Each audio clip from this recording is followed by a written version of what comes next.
في لحظات في التاريخ بتبقى مفترق طرق. لحظة لو اتفوتت كل حاجة بعدها بتتغير. 9 سبتمبر كان يوم من اللحظات دي. إسرائيل بتضرب في تونس، سوريا، قطر، والكل ساكت. بس لما تيجي سيرة مصر، لا، هنا السؤال بيتغير. إيه اللي يمنع إسرائيل تضرب جوه القاهرة؟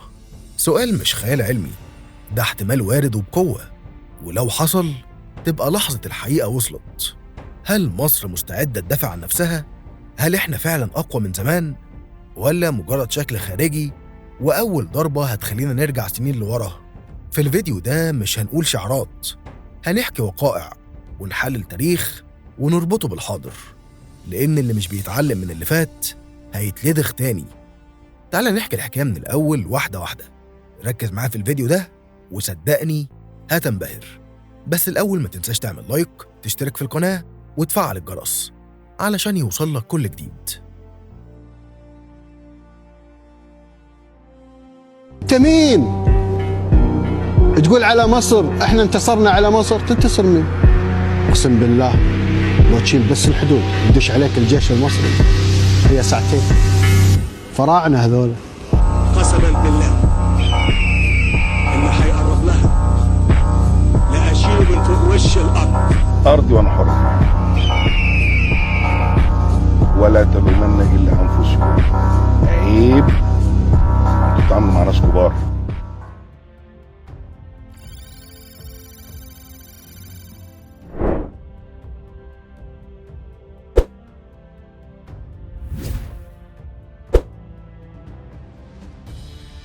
قبل ما نتكلم في أحداث وسيناريوهات، الفيديو ده بينقل وجهة نظر الأعداء عننا. في الأخبار بتاعتهم والسوشيال ميديا بيتكلموا إن مصر مهما عملت فإحنا أقوى، وهنعمل نفس اللي عملناه في 67 قبل كده. بس تقريباً هم نسيوا اللي حصل في 73. يوم 9 سبتمبر إسرائيل ضربت أسطول الصمود في ميناء سيدي بوسعيد التونسي، وفي نفس اليوم ضربت أهداف في سوريا. وتاني يوم كملت المسلسل باستهداف وفد من حماس في الدوحة بعد ما كانت اختلف قيادات ليهم في بيروت وطهران. يعني إسرائيل كانت بتبعت رسالة واضحة: مفيش حد آمن لا في دولة عربية ولا غيرها. والرسالة دي اتقالت بصوت عالي وصريح على لسان وزير الدفاع الإسرائيلي: هنلاحق حماس في أي مكان في العالم. التهديد ده مصر ما قدرتش تسكت عنه، وطلعت تحذير واضح لإسرائيل: أي هجوم يتكرر على قادة حماس في القاهرة خط أحمر. يعني الكلام دخل في الجد. الكلام ده بيخلينا نسأل نفسنا: هو فعلا إسرائيل بقت كده متوحشة؟ الحقيقة إن دعم أمريكا غير المحدود ليها والدور اللي بتلعبه في إعادة رسم خريطة الشرق الأوسط خلاها تتعامل على إنها فوق القانون. ما بقاش يفرق معاها ردود الفعل الدولية ولا حتى إدانات الأمم المتحدة. اللي حصل في بيروت وطهران وبعدين الدوحة مش مجرد اغتيالات، ده إعلام بسياسة جديدة بالكامل. والمخيف أكتر إن إسرائيل دلوقتي ما بقتش بتخاف ولا حتى بتتلكك، هي بس بتنفذ. وده يخلي أي دولة عربية في المنطقة تحط إيديها على قلبها، لأن لو إسرائيل وصلت للدوحة يبقى توصل لأي مكان. طب هل أي مكان ده يعني القاهرة؟ في يوم 5 يونيو 1967 إسرائيل بدأت الهجوم. في ساعات قليلة الطيران الإسرائيلي دمر 300 طيارة مصرية وهي لسه على الأرض. يعني الجيش المصري فقد غطائه الجوي بالكامل وبقى مكشوف لأي غارة. جمال عبد الناصر قالها صريحة: الضربة الجوية الأولى قطمت ظهر القوات المسلحة. ومن الناحية التانية موشي ديان وزير الدفاع الإسرائيلي وقتها قال السيطرة على السماء هي المفتاح اللي فتح أبواب سيناء كلها. لكن كانت دي بداية الكارثة بس. الجيش المصري دخل في حالة فوضى، أوامر انسحاب عشوائية، معدات تقيلة اتثبت ورا، وجنود ما فهموش أصلاً هم بيهربوا ليه. حسب مذكرات الفريق محمد فوزي، الفوضى دي كانت مدمرة لدرجة إن الجنود سابوا دبابات من غير طلقة. إسرائيل وقتها كانت ماشية باستراتيجية الحرب الخاطفة، مدرعات بتخترق من أكتر من محور، والتنسيق كان عالي جدا. الجيش الإسرائيلي كان عارف هو داخل على إيه، وعنده معلومات دقيقة عن مواقع الجيش المصري، وده بفضل دعم استخباراتي أمريكي مباشر في عز الحرب الباردة. المعنويات كانت في الأرض. الطيران وقع يبقى السما ضدنا. المقاتل المصري حس إنه بيواجه عدو مش بس في الأرض، ده كمان في الجو، وده بيقتل أي أمل في الصمود. وفي نفس الوقت الجيش الإسرائيلي كان داخل في الحرب وهو شايفها حرب وجود، فكان عنده استعداد يضحي بكل حاجة، وده فرق كبير في أي معركة. إسرائيل ما اعتمدتش بس على الضربة الجوية، لأ، ده كان مجرد البداية. بعد كده بدأت استراتيجيتها تعتمد على اختراق سريع ومدروس. استخدمت وحدات مدرعة خفيفة وسريعة قدرت تخترق الدفاعات المصرية من أكتر من محور، وده خلاها تسبق القيادة المصرية في القاهرة قبل ما تلحق حتى تستوعب اللي بيحصل. الجيش المصري في الوقت ده كان بيعاني من ضعف التنسيق ورتابة في التفكير واعتماد على أوامر فوقية ببطء. مفيش مرونة، مفيش خطط بديلة.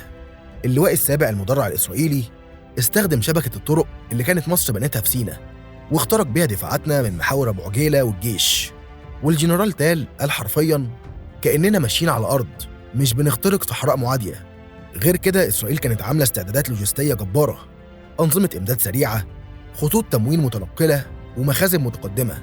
في معركة أبو عجيلة مثلاً الدبابات المصرية وقفت علشان خلصت الذخيرة والوقود، لكن الإسرائيليين كانوا بيضخوا إمدادات باستمرار. التجهيز المسبق والذكاء الاستخباراتي والتخطيط السريع والتنسيق العالي، كل ده خلى المعركة شبه محسومة، وإحنا كنا داخلين في الحرب وإحنا مش عارفين إحنا بنعمل إيه. بعد نكسة 67 الجيش المصري قرر إنه ما يتفاجئش تاني. بدأنا حرب الاستنزاف، وبدأنا نبني حاجة اسمها حائط الصواريخ علشان نأمن السماء من الطيران الإسرائيلي، وفعلا ده كان واحد من مفاتيح النصر في 73. دلوقتي الدفاع الجوي المصري بقى فيه منظومات متنوعة من روسيا وفرنسا وأمريكا، زي الاس 300، الاتش كيو 9 بي والباتريوت، بالإضافة لطائرات متطورة زي الرافال والميج 29. ده غير الصفقات والمباحثات. لكن هل ده كفاية؟ هل التسليح بس هو اللي هيمنع الهزيمة؟ المشكلة مش في العتاد، المشكلة في العقل اللي بيديره، التنظيم والخطط وسرعة الرد، ودي كلها حاجات إسرائيل دايما بتتفوق فيها. لو مصر فعلا عايزة تبقى مستعدة لازم تراجع خطط الطوارئ وتبني سيناريوهات لأي ضربة مباغتة، وتحط في اعتبارها إن الحرب مش دايما بتبدأ بإعلان، وأكيد ده اللي بيحصل في الغرف المغلقة في الأكتاجون الجديد.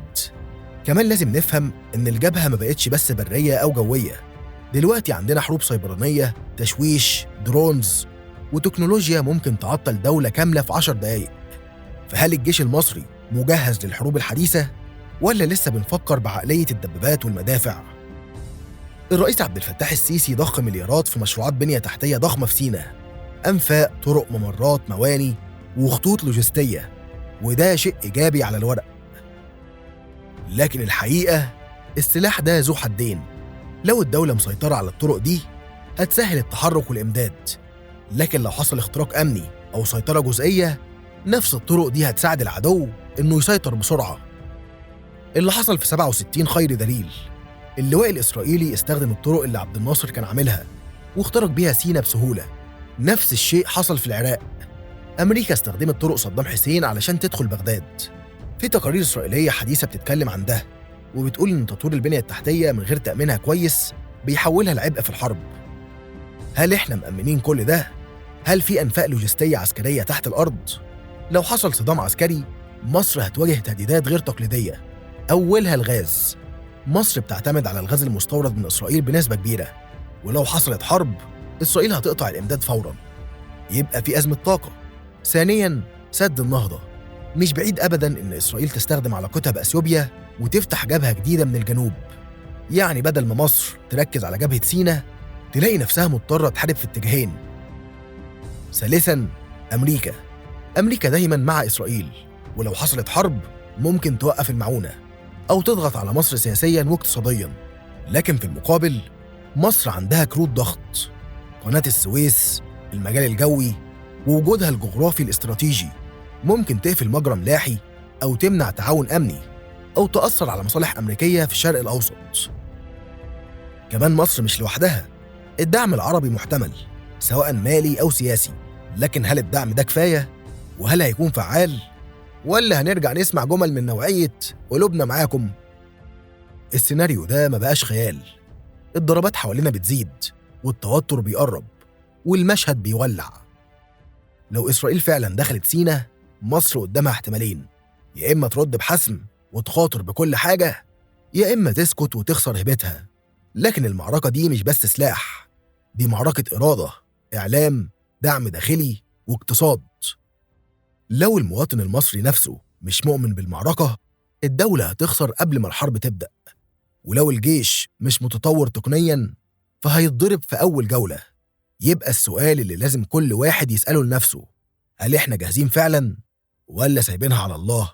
بس كده. وزي ما بنقول دايما على قناة علشان لو حد سألك، لو لسه بتتفرج لحد دلوقتي شكرا إنك كملت معانا لآخر الفيديو. لو عجبك التقرير ما تنساش اللايك والاشتراك علشان يوصلك كل جديد. نشوفك في الفيديو الجاي. سلام. انت مين تقول على مصر احنا انتصرنا على مصر؟ تنتصر مين؟ اقسم بالله لو تشيل بس الحدود يدش عليك الجيش المصري هي ساعتين. فراعنه هذول. قسما بالله اللي هيقرب لها لأشيله من فوق وش الأرض. ارضي وانا حر.